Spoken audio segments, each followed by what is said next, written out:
Cam Calkoen was born with cerebral palsy and was told his two biggest challenges would be the way he walks and talks. He chose to embrace and overcome those challenges, becoming a champion sprinter, charity fundraiser and a leading motivational speaker in demand worldwide. He joins me now. Just explain to people who don't understand, what is cerebral palsy? It doesn't affect the way in which I think. It affects the way in which just the messages travel around the body. It's easy for us to focus on the challenges of cerebral palsy. Tell me about the benefits of it. Well, I think just in life in general, is people need to be more opportunity-centric. And then there's the people who make assumption. And the cool thing about the people who make assumption is that they see everything. But the unfortunate thing is that they put challenge ahead of opportunity. And when I look at the most successful people in the world, there's something different about them that has got them to that point. Or for me to become a speaker, I started seeing my voice as an accent opposed to an impediment. And what sort of reaction do you get when you're on stage and you're, because that's what you do now? It's the most beautiful thing in the world. Straight away, it's about building rapport with my audience. It's about getting them laughing, because if I can get you laughing straight away, I know we're relaxed, I know you can understand me, now we can move on to what's really important. I started speaking one day a month. I thought that was pretty cool, but I wanted to go bigger. And I wrote a letter to all these people, and I got no. And I started to think, what is it that inspires people? What is it that the people are getting yes to? What have they done that I haven't done? And I realised it came down to finding your Everest, your All Black moment, your Commonwealth moment. And for me, I realised that when it came to business and speaking, New York. In the words of Frank Sinatra, if you can make it in New York, you can make it anywhere.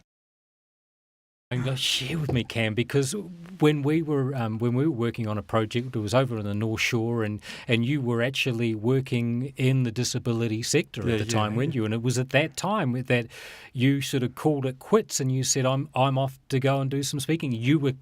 I remember you saying, "I'm going to go to New York. I'm going to go and." So it's so cool. And in that process, learned a lot about having a dream and creating those small steps along the way in order to achieve it. And that indeed, when we work towards something, we achieve all these other things that we never thought possible. And all we have to do is trust and believe in the process. Because it was your job. And you said, yep, I've been acknowledged for doing a great job, but this doesn't define me. I'm off to go and do the speaking circuit. Disability was never ever going to define me. From day one, everything I can remember is about how can I be competitive in this world. And it doesn't mean winning and beating other people. It means who do I want to play with in this world. And so how much do you adapt your address? Do you have it's a lifestyle, man? Yeah, do you have a sort of a standard structure where you tell a story and it goes from there, or do you adapt it to the audience and the remit? Yeah, cool. So absolutely adapt it, absolutely have a structure. And so what I mean is that for me, my inspiration as a speaker comes from musicians and singers, because they can tell a story in 3 or 4 minutes, and they tell it in such an effective way that people remember it, they sing along, and then they form a concert, and by forming a concert, they choose, I'm going to do a banger, I'm going to do a new song here, and I've got a little bit where I need to tie it together, and that's going to be something new. And that's very much what I'm doing, is I look at society, I look at my life, I look at the world we live in, I look at how can I create a 3 to 4 minute story around that. I create a playlist of stories, and then when a company or an organization comes to me, I look at how do I best piece that together, and then what is it that they really want me to deliver, and that's the brand new stuff. As a speaker, I want to not just inspire people now, I want to create a long-lasting impact. And so by the end of a speech, everyone's coming to me with, awesome, the word gets a new life to it. But what happens is 2 months, 4 months, 6 months, a year later, 2 years later, I will be sent something from someone like a postcard saying Hawaii is awesome. And what is cool about that, and why I call it my anchor, is that in that moment they're not only thinking about me, but we're thinking about how was I feeling when Cam spoke about awesome. And so that's where we get that long-lasting impact. Like, I want to leave a world where people are seeing their opportunities. I want to see a world where people see opportunities ahead of challenges, because when we see the best in our world, we see the best in us. 100% that's what I've learned from people. The most successful people I know on this planet see opportunity in everything. Find people who you consider more successful for yourself, because who you surround yourself with is who you become. I had a mentor of mine who said, step out and stay out. And I was like, step out of what? Stay out of what? Step out of trouble? Stay out of trouble? It was step outside of your comfort zone and stay outside of that comfort zone. And the reason in which that's been so awesome is that at the point in which I was getting comfortable with my speaking, and I was comfortable when I was doing one a month, I decided to go to New York. And when I went to New York, we speak English, they speak English, but it's different, right? You go into this community where you are no one, where you literally have to be picking up that phone and getting 250 no's before you get a yes. And so this is uncomfortable, but you realize that if this is scary in America and I'm doing it here, what could I achieve when I'm back home, where I have a network, where we do speak the same English, where it is 2 or 3 degrees of separation?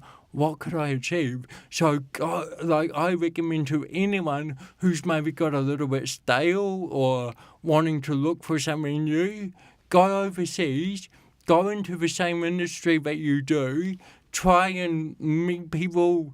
If you can do what you do what you do, and try and do a normal business day in a completely new community. Come back and remind yourself how easy you've got it. And it's not as in easy as in this is simple. It's easy as in I have a lot of opportunity and I just need to go for it. I want to do what I do globally, and therefore I need to kind of split myself in half. So my coaching and my facilitation all happens from the northern hemisphere, because when I'm speaking in New Zealand, I can bring in techniques that I've learned in the northern hemisphere, but I'm still the Kiwi.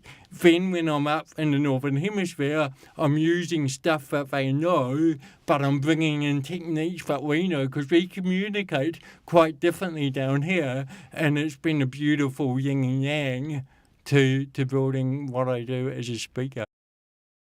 This is a big thing. Don't get attached to what you've done before. Stay attached to what you want to create, because at that point we can let go of our ego and we can see the opportunity. As a speaker, you're always having to recreate yourself, or every single time. And although there's core messages that are the same, you are having to go, I know that story, I know people really like it, but am I okay if I have to let that go?